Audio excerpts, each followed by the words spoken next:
नमस्कार। चलिए आपको बताते हैं कि आज सुबह के मुकाबले दोपहर में प्याज के बाजार में क्या कुछ माहौल देखने को मिला, कैसी ग्राहकी देखने को मिली, कैसा उठाव देखने को मिला। और आप देख सकते हैं कि आज़ादपुर मंडी में इस समय मैं हूं और 12:05 के लगभग का समय हो चुका है। और आपको दोपहर की रिपोर्ट मैं बता रहा हूं कि आज दोपहर में प्याज के बाजार में क्या कुछ स्थितियां हैं, कैसा माहौल है, कैसा उठाव है, कैसी आवाजाही ग्राहक की है। और सुबह की रिपोर्ट आपको बताई थी, अगर आपने नहीं देखी है तो सुबह की रिपोर्ट आप दिल्ली मंडी टुडे चैनल पे जाके देखिएगा, आपको पूरी जानकारी मिलेगी। और ये रिपोर्ट भी आप जरूर देखिएगा, जिससे कि आपको पता चले कि सुबह और दोपहर के बाजार में, भाव में, आवकों में क्या कुछ माहौल चलता बनता नजर आया। चलिए पंकज भैया से बात करते हैं। भैया नमस्कार। भाव जी नमस्कार, आदाब वर्जे, सलाम, जय श्री राम और गुड आफ्टरनून। दोपहर का टाइम है। दिल्ली आजादपुर मंडी के अंदर मैं आपको आवक से स्टार्ट कर देता हूँ। यहाँ पे दिल्ली आजादपुर मंडी के अंदर लगभग 10,000 कट्टे अलवर की आवक आई है और कल से 2,000 कट्टे कम है। और सीधी गाड़ी की बात करी जाए तो 46 गाड़ी फ्रेश है और ऊपर नीचे मिला के 75 गाड़ी है। 65 गाड़ी और 10 का बैलेंस, 75 गाड़ी ऊपर नीचे है।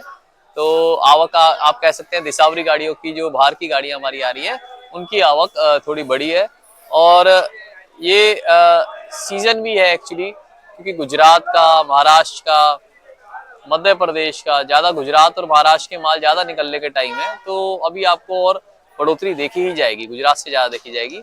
मैं तोड़ के बता देता हूँ आवक कैसे कैसे आई है। यहाँ पे दिल्ली में, नासिक की यहाँ पे 16 गाड़ी है, 7 गाड़ी नेफेड की खरीद के लाए हुए हमारे आरती भाई। पूना की 21 गाड़ी है, मध्य प्रदेश की 2 और नेफेड की, जो नेफेड में बिक्री के लिए आती है, लगभग 1 गाड़ी अलवर से है और 3 गुजरात से, और बची हुई 3-4 गाड़ियां हमारी नासिक से हैं नए माल की, और 11 गाड़ी एनसीसीएफ की होंगी।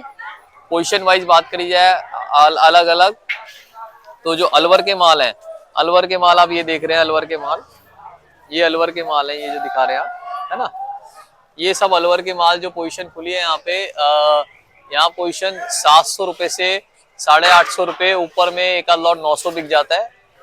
700 से 900 रुपए रही है। ये गोली थी, आप गोली देख रहे हैं, गोली, ये गोली थी, ये गोली, ये उधर वाली, हाँ ये गोली थी, ये 680 रुपए गोली बिकी है। आप देखिए, ब्लैक कलर की गोली थी। और इसका प्याज जो है, इसका प्याज आइडिया आप 850-900 रुपए लेके चलिए, काले माल का। जो आप इन्हीं, ये हमारे किसान भाई भी आए हुए हैं, इन्हीं के माल है जो ये बिके हैं। और मीडियम प्याज जो है, जो अलवर की मीडियम प्याज है, वो 800 रुपए बिकी है, और जो मोटी प्याज है वो 850 रुपए ज्यादा बिकी है ना जी। बात उसके बाद हम अलवर के बाद चले नासिक के ऊपर। तो नासिक के जो माल है, नासिक के ये माल जो है आपके सीधी गाड़ियां जो हमारे व्यापारियों की आ रही है, वो 900 से 1000 रुपए मन चली हैं। और जो सरकारी गाड़ियां हैं वो आपकी 800 850 चली हैं, जो सरकार की एनसीसीएफ की गाड़ी आ रही है। नेफेड में भी लगभग 800 850 की रेंज ज्यादा खुल रही है नासिक के नए मालों की।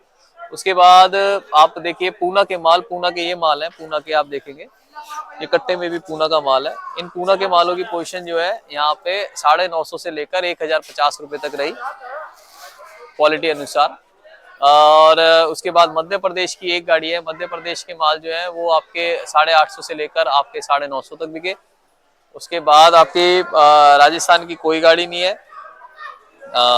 मेरे ख्याल से गाड़ियां तो हमने सारी कंप्लीट कर ली। भाव की कल की और आज की बात करी जाए तो कल से थोड़ी सी आवक ज्यादा होने के कारण 50 पैसे का आप दबाव कह सकते हैं मार्केट के ऊपर, 50 पैसे 1 रुपए किलो का दबाव कह सकते हैं। तो क्वालिटी अनुसार भी दबाव रहता है। जैसे क्वालिटी बेहतर है, अगर ये मैं क्वालिटी समझ लो 1050 की बेच रहा हूँ, तो ये 1000 की मिल जाएगी, 950 की मिल जाएगी, बस यही है। 1000 का ज्यादा आइडिया आपका, है ना जी। और जो क्वालिटी अगर हल्की है, कोई जैसे मैंने आपको गुल्टा दिखाया, ये गुल्टा कल मेरे पास 700 750 बिका था, ये 680 बिका है। मतलब इतना ही गुंजाइश होती है कि भी थोड़ा आवक ज्यादा है तो थोड़ा सा मालों को 10-5 रुपए दबा के देना होता है। और आगे आने वाली देखी जाए तो आगे आने वाले टाइम में आवक हम ज्यादा देखेंगे। बिक्री जो लिवाली, आप कैमरा रोल करेंगे तो देखेंगे बिक्री अच्छी है, बिक्री कली की तरह जो सामान्य बनी हुई है। और मेरे हिसाब से बिक्री रहेगी इन भाव के अंदर। ऑल ओवर इंडिया में अराइवलें तो थोड़ा थोड़ा करके बढ़ेंगी, मगर क्वालिटी का बड़ा हेर फेर रहेगा। अच्छे और हल्के माल के अंदर अंतर रहेगा, आप 4-5 रुपए किलो का कम से कम। हर कोई क्या, मंदे के अंदर जब थोड़ा सा भाव नीचे होता है तो अच्छा माल चाहता है, और उस अच्छे और बुरे माल के अंदर 4-5 रुपए किलो का फर्क आपको जरूर मिलेगा। मैं अलवर वाले भाइयों को बार बार ये कहना चाहता हूँ, कई अपुष्ट रिपोर्टें आ रही हैं कि वो सोच रहे हैं कि एक्सपोर्ट खुल जाएगा। तो ये बड़ा ही क्या नाम है, पेचीदा मामला है। जब महाराष्ट्र वाले नहीं खोल पाए तो एक्सपोर्ट को, तो आप लोग मत इसका इंतजार करिए, अपने मालों को निकालिए। मंडियां अभी भी सही हैं, जो भाव मिल रहा है उसके अंदर अपने भाव को भुना लीजिए, उस माल को निकालिए सुखा के। मगर गीले कच्चे उपड़े हुए माल मत लाइए, गीले कच्चे मालों में आपको भाव नहीं मिलेगा। 2 दिन बाद लाइए, मगर सुखा के लाइए। मच्छरदानी वाली जाली है जो हम बार बार आपको बता रहे हैं, इस जाली में डालिए, इसमें आपके पैसे कम लगेंगे और जचाव ज्यादा आता है। जचाव बहुत बढ़िया है, देखिए आप जचाव दिखाएंगे ना, जचाव बहुत बढ़िया है और इसमें पसंद भी करा जा रहा है। बाहर के लोडर्स भी बहुत पसंद कर रहे हैं इसके अंदर मालों को, बाहर के लोडर्स भी पसंद कर रहे हैं इस मालों को। उसके बाद बात करी जाए बहुत जी, क्या नाम है, आज शुक्रवार का दिन पड़ गया है, दिवाली अच्छी देखी जा रही है और कल शनिवार को मुझे लग रहा है डबल बिक्री होनी चाहिए मालों की, क्योंकि एक दिन की छुट्टी है। और कई मंडियों में बताऊं, जैसे मध्य प्रदेश की मंडियां 3 दिन के लिए बंद है, कल परसों और तरसों।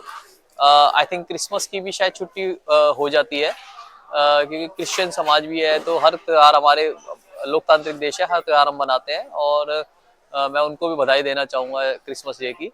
और वैसे क्या नाम है, 3 दिन की छुट्टियां हैं, तो ऐसा नहीं है आवक घटेगी, आवक बढ़ भी सकती है, क्योंकि मालों के निकलने का टाइम है। बार बार यही कह रहा हूँ, अलवर वाले भाई अपने अपने मालों को निकालते रहिए, क्योंकि महाराष्ट्र और गुजरात से सबसे ज्यादा माल अब आने वाले टाइम में देखे जाएंगे। उनकी फसलें तैयार खड़ी है और बस एक बार पड़ता बैठेगा तो वो लोग इसमें चालू हो जाएंगे। नेफेड और एनसीसीएफ ने वहां पे परचेजिंग कर रखी है, मगर जब तक इनकी पॉलिसी ये नहीं बनेगी कि यहाँ मंडियों की जगह बाहर भेजे, तब तक किसान का भला नहीं होगा। किसान क्या नाम है, इनके ऊपर ये भी पॉलिसी आनी चाहिए। क्या होता है, आड़ती भाई ही इनका माल बेच रहे हैं, कि जैसे एनसीसीएफ का जो माल बेच रहे हैं, उनको ये होना चाहिए कि किसान भाई, व्यापारी भाई अपना माल उसके ऊपर रोक लगाए, मतलब वहां पे बेचने से बचें। क्योंकि अगर एक एनसीसीएफ की गाड़ी लगी है और एक व्यापारी की लग गई, तो एनसीसीएफ वाले तो मंदा बेच देंगे, व्यापारी की गाड़ी भी साथ साथ पिट जाएगी। तो व्यापारी और किसान भाइयों को देखना पड़ेगा कि जहाँ जहाँ पे एनसीसीएफ की गाड़ियां लग रही है, वहां से बचें बेचने से माल। उन मंडियों से उनको थोड़ा सा उनको कहना पड़ेगा कि भैया आप एनसीसीएफ की गाड़ियां मत लगाइए, क्योंकि उसमें भला है। ऐसे ही महाराष्ट्र वालों को, इन कंपनियों को थोड़े ऊंचे भाव पे बेचना चाहिए, ताकि आम मंडियों का भी पड़ता बना रही है। क्योंकि ये जो है, ये अगर वहां से 20 रुपए किलो खरीदते हैं और यहाँ पे 15 का बेच देंगे या 18 का बेच देंगे, तो नुकसान दूसरा सीधे व्यापारी का ज्यादा होगा या सीधे किसान का ज्यादा होगा। और राजस्थान की जो फसल निकल रही है, मैं उन भाइयों को भी कहना चाहूंगा, मच्छरदानी वाली जाली में भरे, लाल जाली में बिल्कुल ना भरे। लाल जाली में माल का जचाव नहीं रहता, और सुखा के भरिए। आपको जो भाव चल रहे हैं, चाहे 1-2 रुपए नीचे, चाहे 1-2 रुपए ऊपर, मगर सूखे माल का आपको भाव अच्छा मिलेगा। और जैसे और आपको मेरे से जानकारी चाहिए, आप मुझे कांटेक्ट कर सकते हैं, व्हाट्सएप कर सकते हैं, आपको कांटेक्ट किया जाएगा। कोई कमीशन नहीं है लाने वाले के ऊपर, सिर्फ ले जाने वाले के ऊपर कमीशन है। यहाँ सिर्फ हमाली लगती है। और मैं आपको अपना कॉन्टेक्ट नंबर देता हूँ, दीपक जी। देशा trading company, A270, Delhi Azadpur सब्जी मंडी, एशिया की सबसे बड़ी मंडी। मेरा कांटेक्ट नंबर है 9810584242। पंकज गुप्ता 9810584242। व्हाट्सएप नंबर भी यही है। और क्या नाम है, हमारी 4 फर्में हैं, जिसमें देशा ट्रेडिंग कंपनी मेन है, और गोयल ट्रेडिंग कंपनी, जगदम्बे, कृष्ण गोपाल, राकेश कुमार भी हमारी फर्म है। और आपका स्वागत है दिल्ली आजादपुर मंडी के अंदर। और बहुत बहुत शुक्रिया दीपक जी, आपका इतनी भरी दोपहरी के अंदर आने का। क्योंकि आपका डबल चक्कर लग जाता है, मैं देखता हूँ आप पहले सुबह मॉर्निंग की रिपोर्ट देते हैं, फिर इवनिंग आफ्टरनून की रिपोर्ट देते हैं। एक बहुत ही बढ़िया चीज है किसान भाई और व्यापारी भाइयों के लिए। हाँ, उनके समझने की बात है कि वो कब समझेंगे, क्योंकि वो घर की मुर्गी दाल बराबर। जितना जल्दी समझेंगे कि ये रिपोर्ट 2-2 बार की कितनी फायदेमंद है, उतना बेहतर रहेगा। और इसको शेयर कीजिए, सब्सक्राइब कीजिए, लाइक कीजिए, ताकि ये ऐसी ही मेहनत करते रहें। बहुत बहुत शुक्रिया दीपक जी। धन्यवाद भैया।